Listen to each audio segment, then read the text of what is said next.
Hello mga Mars, welcome back to my channel, Current Scoop Station here.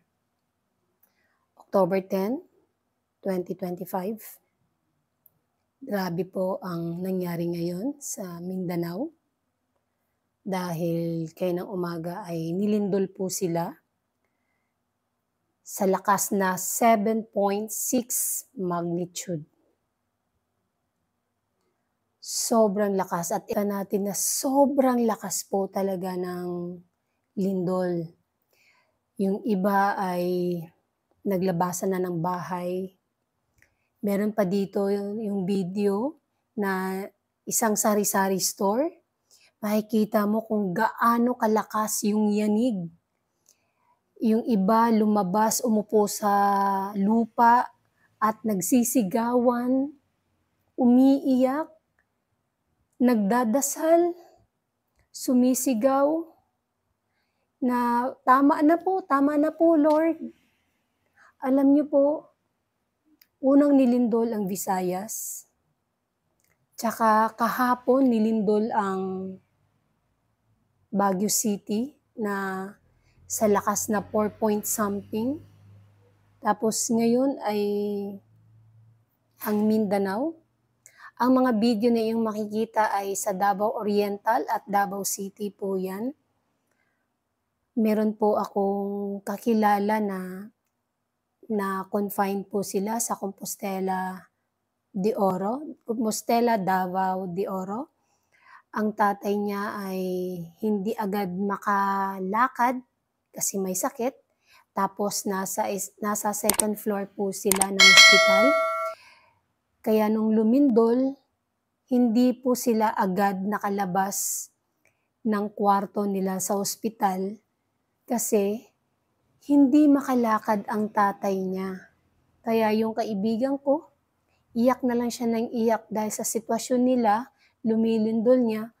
Tapos yung mga tao ay kanya-kanya na ng labasan ng ospital. Siyempre, kailangan mong i-safety ang sarili mo. Kaya naman naiyak na lang talaga siya sa sitwasyon. At ito pa ang pinakamasakit mga Mars.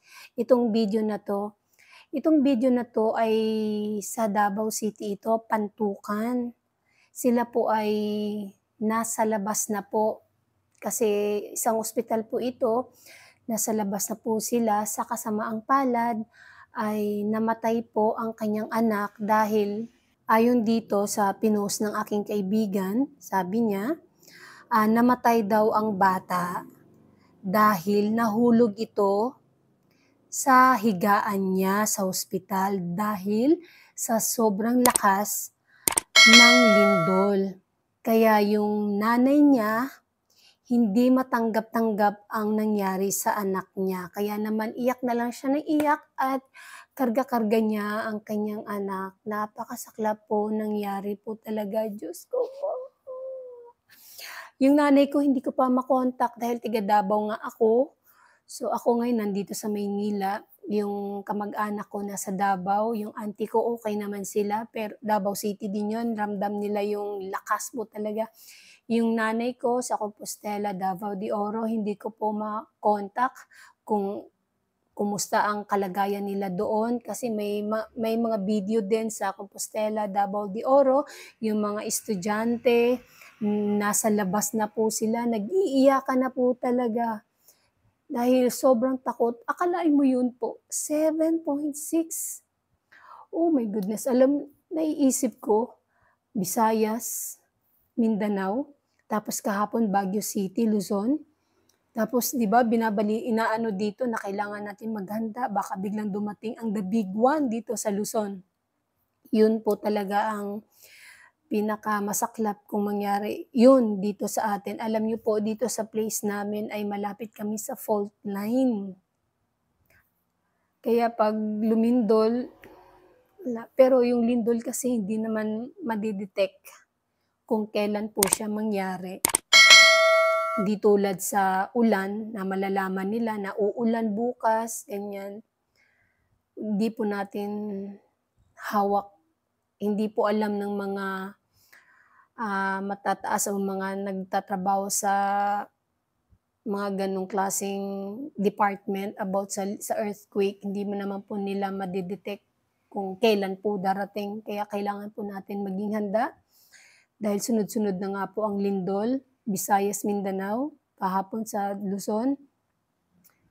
Kailangan po natin maging handa, mag-pray, at kailangan po natin may kit po tayo lagi in case na anumang mangyari, bitbit natin yun, lalong-lalo na sa mga may mga kasamang may mga sakit. Naku, i-ready nyo po yung mga gamot. Importante pagkain, gamot, kung ano mga importanteng mga kailangan bitbitin talaga. Maging ready po tayong lahat at magdasal po tayo na sana patawarin po tayo lahat sa ating mga kasalanan. And that's it, mga Mars. Thank you for watching this video. Please like, comment, share, and subscribe for more scoops. Bye!